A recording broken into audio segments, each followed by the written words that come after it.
Hello and welcome to Political Thinking. And boy, there's quite a lot of politics to think about, isn't there? All the drama about this government masks, though, a dramatic shift in our politics. It has become the conventional wisdom overnight that Labour will win the next election. The polling suggests there's been a greater swing in recent days and weeks than there was during the last worst financial crisis to hit a Conservative government, Black Wednesday, back in 1992. And that'll mean there will pretty soon be much greater scrutiny of what Labour will do, faced with the same economic fundamentals: high taxes, high borrowing, high inflation and low growth. If Labour does indeed win an election, Lisa Nandy will be the Cabinet Minister with the job of delivering for what's become known as the Red Wall, northern industrial towns like Wigan in Lancashire, which she represents, and which she says has changed her politics. A politics learnt at the knee of a grandfather who was a Liberal MP and a father who is a famous Marxist academic. Political thinking is a conversation with, not an interrogation of, someone who shapes our political thinking. And today we're recording just down the road from Wigan, next door to the great city of Manchester, in the city of Salford. Lisa Nandy, welcome to Political Thinking. Hello. How does it feel being a political spectator, in effect, at this extraordinary time of political crisis? I mean, I probably shouldn't say this. It's not good to start a podcast, is it, by saying I shouldn't say this?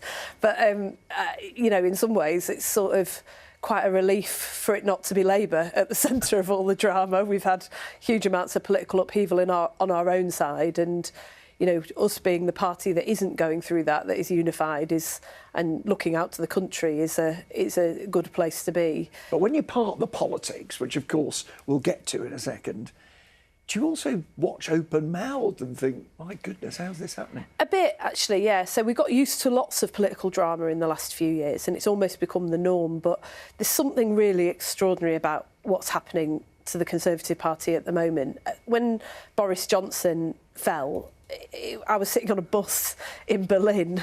We'd gone over there to look at what was happening in Germany, how the SPD government is starting to reconstruct the country to deliver for, as you said in the intro, for those sort of what are known in Britain as Red Wall, industrial, coastal communities that have not seen that economic growth and that success in recent years, but actually also how to deliver for the whole country. Because if you get things working in those places, you get the economy firing on all cylinders and everything starts to work. And we're sitting in this bus in Berlin, sitting in traffic, and we're watching on, I think it was Annalisa Dodds, who was our party chair, had managed to get a connection. And we were watching on her little phone, Jonathan Ashworth, who's working pensions, and her and myself at the back of this bus while Boris Johnson resigned and the government collapsed and the Tories descended into chaos. And I suppose it's a bit of a reminder that things can happen very quickly, but it's also, I think what's happened next is really unprecedented and extraordinary. At the moment, the Tories feel a lot like two parties within one party. I think that sort of happened to Labour a few years ago, but it's certainly happening to them now. And does it affect you more directly, in a sense? You think, better smarten up now, you know, they're going to start doing what I've just done in the introduction. They're going to start talking to me, not as, oh, we've got to have the opposition on, but as the next Cabinet Secretary for. You've completely busted me. I walked in here and brushed down my suit and said I need to smarten myself up. We might be in government in a few weeks. But it must be very curious for you. You were born in 1979, the year that Margaret Thatcher came to power. So your entire childhood is with the Conservatives in government. Then you don't get into Parliament until 2010. So the whole of that period then is spent under a Labour government. And ever since you've been directly in politics, as a member of Parliament at least, you're under the Tories again. Yeah, although that is part of the reason that I stood for Parliament in 2010, because I'm from Manchester originally, although I'm towns, and everyone knows that, you know, I spent my teenage years in Bury and I've made my home in Wigan. I grew up in Manchester in the 1980s in a very angry, divisive time, and I was 17, I was almost 18, I didn't get to vote, but I was 17 when I saw my first Labour government. And there was this feeling during that time that progress was inevitable. And if I've learned anything in the recent years, it's that if you want a better country, you do have to go out and fight for it every day. That battle is never won. So in 2009, I came back to Manchester for Conservative Party conference. I was working with child refugees at the time, and the Conservatives were here. Hadn't seen lots of Conservatives in Manchester for a very long time. It was quite an unusual sight. They were absolutely certain they were going to win the next general election. And I just thought, I've got to do something about this. That sense that you've got to fight for things you believe in. Do you think you learned that from your dad? I mean, your dad was an activist as well as an academic, Lisa Nandy. Very important in the history of race relations in this country, the founder of the Runnymede Trust, for example. Do you remember as a child the fights he had and had to have? So it's sort of the stuff of legend in our house, and a lot of the stories that I think I remember, I don't remember because I was far too young. But when I was little, we had the Moss Side riots just down the road from where I was growing up. The demonisation of a lot of people in that community, particularly young black men. And my dad was very involved, as was my mum actually, in trying to turn around the perception of what was happening. I mean, there's a story that my mum tells now. My dad occasionally tells it, but my mum normally tells it about when my dad was... He's a photographer, he's a sort of amateur photographer, but he's very good at it and very into it. And he'd gone off to take some photos of what was happening to document it, and he'd stuck his nose into a police van and started taking some photos of the police who were doing some apparently fairly dodgy things. They chased him looking at porn. Yeah, that's what the legend says. And out he comes, chased by them. He wanted to get up close because it was a better quality of photo. That is my dad all over. He does ridiculous things to get the right photo. And off he went, straight back to the house. My mum opens the door. He bowls through the door. The police are following. She's blocking them with me, who was a little baby, and my sister, who was a toddler. But they get through the house, and he's over the fence, into the neighbour's garden, over the next fence, and goes and hides in the neighbour's house till it was all over. So it was pretty close up. You know, the action was all around us. But it was also, it could have been a very dispiriting time, because you could have just looked at it and thought, everything is rotten, everything is broken. And I suppose in some ways that's partly where I broke faith with the Labour Party when Jeremy was leader, because I'm not in politics because I hate the Tories, although, my goodness, they're making it quite easy at the moment. I'm in politics because I believe this country can be better. I know it can be better. And it only happens if every generation picks up the baton and fights for it. It's interesting you say that. Are you uncomfortable with the idea that you should say of your opponents, I despise them? Yeah, I am actually. I was thinking about this. I was listening to Question Time the other night, and there was a bit of a debate about it. I think I'm uncomfortable with it partly because I think that dehumanising people in politics is a really, really corrosive thing. You know, one of the things my dad taught me, because he's an academic, is that you should meet your opponents at their strongest argument and defeat it, not their weakest. And it's the arguments that matter. You get some very good people who have, in my view, some very bad ideas, and the clash of ideas matters, and you should always engage on that level. But I also just think politically it's a bit daft, isn't it? Because politics is about persuading people and taking people with you. And a lot of people in this country voted for the Conservatives at the last election, and the one before, and the one before that, and the one before that. And just writing all those people off as if they're not worthy of consideration just seems to me the wrong approach. It's interesting that you have become identified as not a spokeswoman for, but someone who cares passionately about towns, and particularly northern towns. But as you said, you grew up in a city, you grew up in Manchester, where we're broadcasting from here. It's also the case that you lived for quite a while in London. You were a councillor in London. I went to uni in Newcastle as well, which were the 3 best years of my life, bar none. Was it actually just going to become the candidate and then the MP for Wigan in Lancashire that began to change the way you saw things? I know you're writing a book at the moment, don't you? Yeah, and it starts with a story about Wigan and about how we saved Wigan Athletic.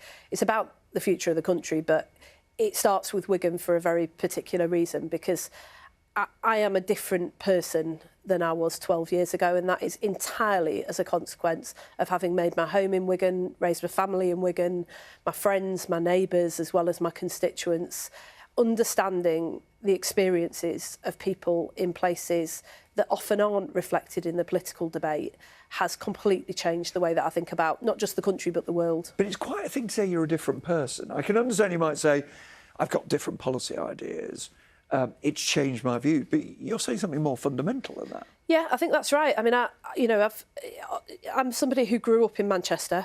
I come from a fairly middle class, fairly liberal, socially liberal background. I went to university.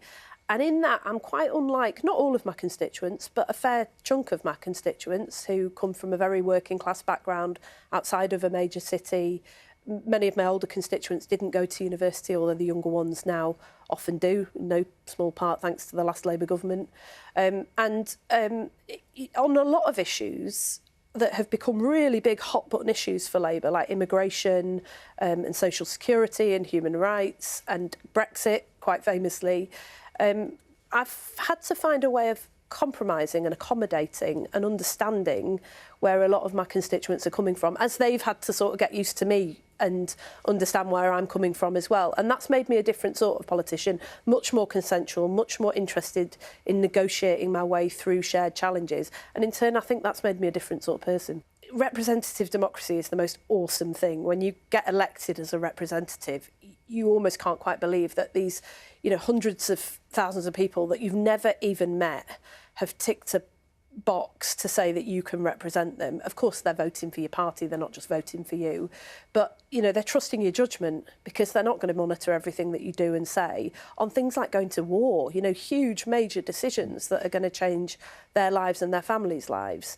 And when those people don't feel represented at all, not just by the person who's supposed to represent them, but by the whole political system, that is when the whole system collapses. And I still don't think to this day that most of the political, I say establishment, I don't like this sort of elites versus people because I think there's lots of normal people in the political world, but I still don't think that the political system, whether it's journalists or politicians, understand how close the whole system came to collapse during those Brexit years. Collapse? Yeah, absolutely. What? Define collapse in what way? That people felt that the system not only had failed to represent them for a very long time, but was actively working against them and was blocking change that most people, I think, have started to see now was very badly needed. And that led but that wasn't just, forgive me, some of the issues that underlay the vote for Brexit, was it?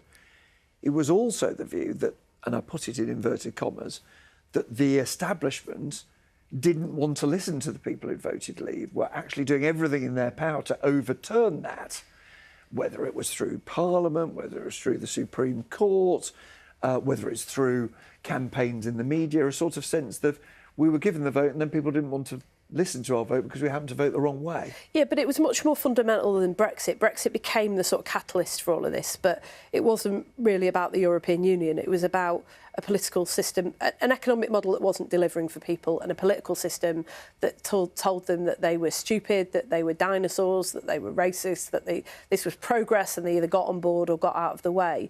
And I just remember that on the day of the referendum, leafleting in Wigan town centre, and it was a pretty awful experience because we were leafleting for a Remain in a town where people had pretty much made up their minds by then that they were definitely going to vote Leave in large numbers. A third of people voted Remain, but 2/3 voted Leave. And I remember this guy coming up to me and saying it won't make any difference anyway. And I said to him, it absolutely will. I mean, this is one of the few elections where your vote really does count. And he said, no, because they'll never do it. They'll never do it. Whatever we say, they'll never do it. They'll do what they want to do anyway. And I said to him, you are wrong, and you've got to think about this really carefully. Years later, when we were still going round in circles, trying to see if we could overturn the result, I couldn't stop thinking about that guy, and I thought you were right, actually. Should you not have tried to overturn the result? I mean, I wasn't in favour of the first referendum. I didn't vote for it. And I certainly wasn't in favour of having another one. I thought we got into a place as a country where we had an economic trade-off against a political trade-off. Essentially, you were either going to do damage to your economic system or you're going to do damage to your political system. It was an awful place for us collectively as politicians to have got the country into, but we had. And I thought that the mandate 48-52 was honestly for compromise. I still think that, but I think that is now widely accepted. But I think mostly because the country wants to move on. Now, what is the connection between that and where you said you begin your book, which is the rescue for Wigan Athletic. Now, we're not a football programme, so we're not going to get into the structures Thank goodness. of it. But, are you not going to tell me about the offside rule? No, I've literally, I still have no understanding. I go to the football, but I have no understanding whatsoever of what I'm watching on the pitch, and I've never pretended to. What I did have to do when Wigan Athletic nearly collapsed was to go behind the scenes and start to understand how the system works. And I tell you, 12 years in elected politics, and I've never seen anything as truly frightening and rotten as some of the things that go on in the sporting world. It was incredible. But the football club is, if you like, should care about keeping football clubs open. Yeah, because the football club is more than that. It's not just about our pride and our purpose and our identity. It's part of people's family history. You know, the chair of my supporters club, she used to go as a little girl with her dad, the season ticket. My stepdad was a lifelong Shakers fan. He went to Gig Lane, Bury FC, for those listeners who don't follow this sort of stuff. Yeah. He went to Gig Lane every week, and his last words when he died a few years ago to my stepbrother were, "What's the score?" These things really matter, but they matter economically too. You know, this is part of the economic and social fabric of the town, this club. Now, you did rescue it, or you were part of rescue it, but with a foreign owner.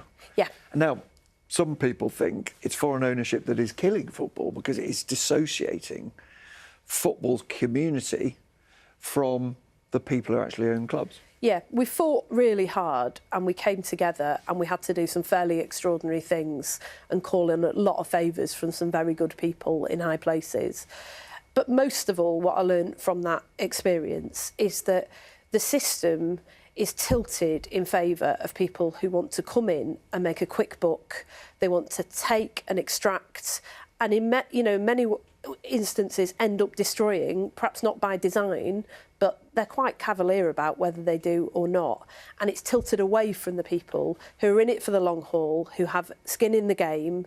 Those are the people, actually, they're the great untapped asset in our country, and we saw that when we saved the club.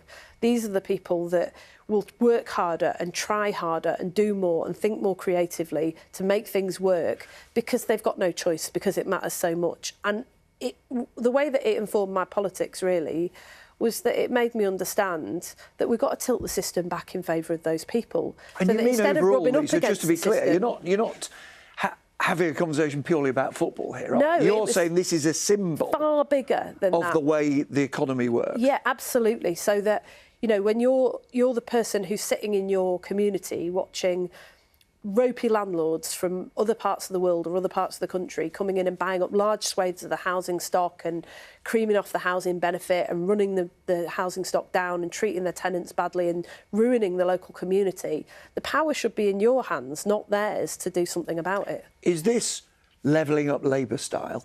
Yeah, but it's not just about local.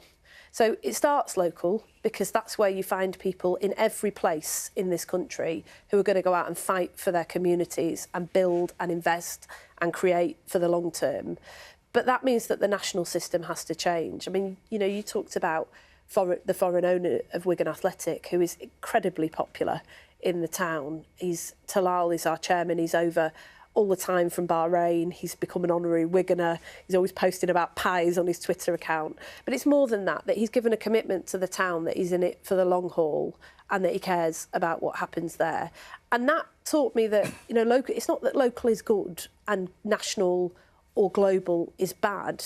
It's that we need national government to stop doing everybody else's job, micromanaging millions of decisions in communities that it has no clue about. And we need it to start doing its own job, which is tilting the balance of power back towards those people at global, at national and at local level. What do you say to someone listening to this who might say this is all hopelessly romantic? It's about saving a football club. Actually, what matters, whether it is, as you say, Wigan, or it's Great Yarmouth down south, it's just straightforward economics. The truth is, there are not the jobs, there is not the wealth, and Labour will confront all the same fundamental problems that the Tories are suddenly wrestling with at the moment, which is you've got a low-growth economy with high inflation, high taxes and high borrowing. And so if you were put in office like that, you don't instantly have a solution to levelling up any more than they do. Someone asked me this question. I went to a conference in Halifax run by the Tory think tank Onward, who did a lot of work with Michael Gove and Andy Haldane on levelling up, and said, why will you succeed when for 100 years nobody has, whether you call it regeneration, localism, levelling up, regional inequality?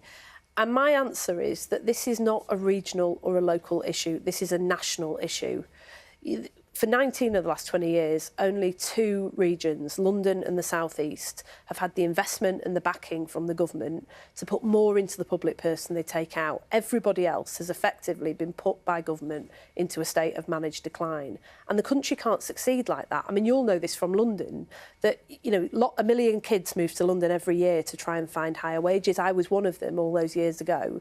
And you do find them. You find better opportunities and higher wages. But you also find that half of your disposable income is taken up with housing costs, and that you can't get on the housing ladder and you can't get a GP appointment. We've written off the potential of people and places in every part of this country, and we just can't go on like that. Now, another big question will be asked about Labour in the weeks and months to come is, to put it crudely, but it's one of the most powerful questions in politics, whose side are you on?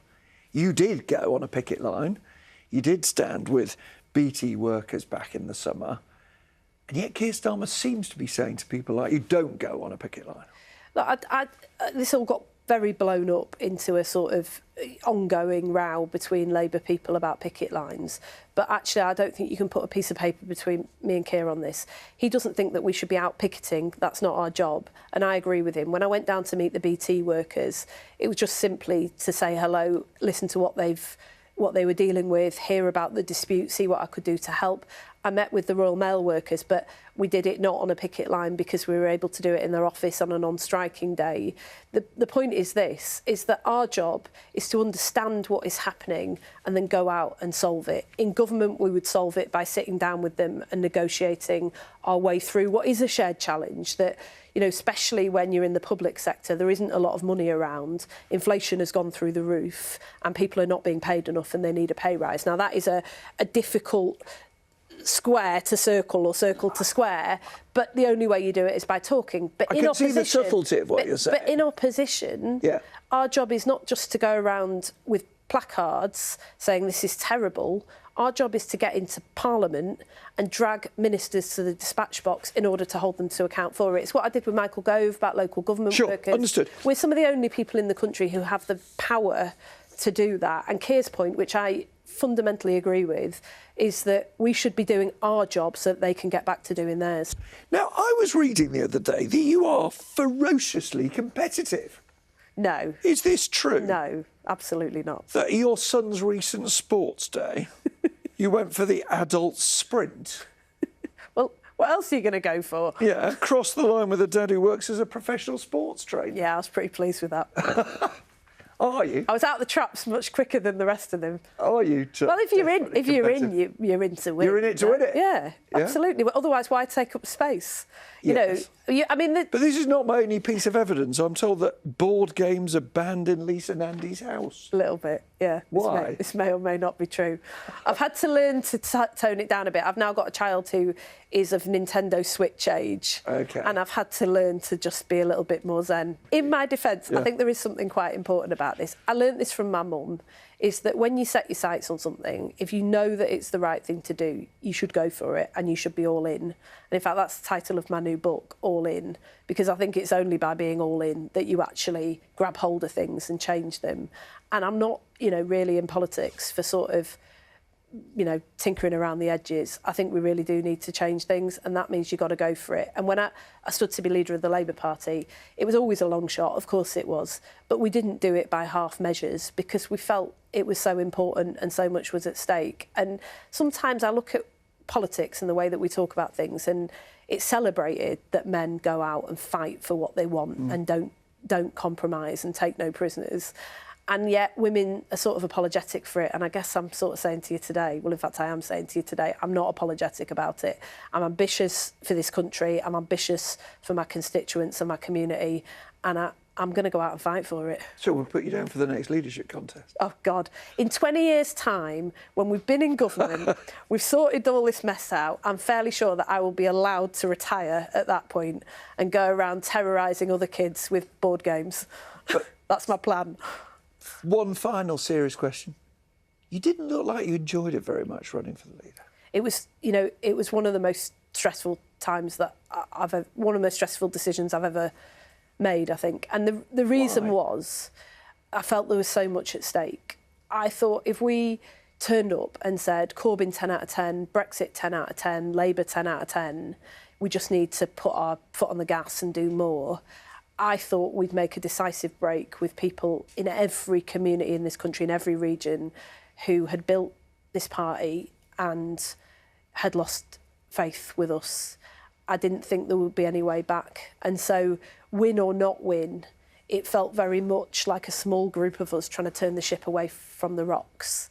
I think we did that, actually. And I think Keir has really run with that over the last few years. And it's been an absolute pleasure, actually, to be part of a team that is trying, again, not to fix the Labour Party, because we've done that.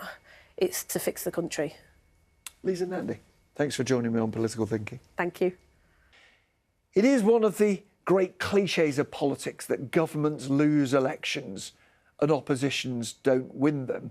Like most cliches, there's a lot of truth in it, but not entirely. Labour had to change to have a prospect of winning, but they've done something else as well.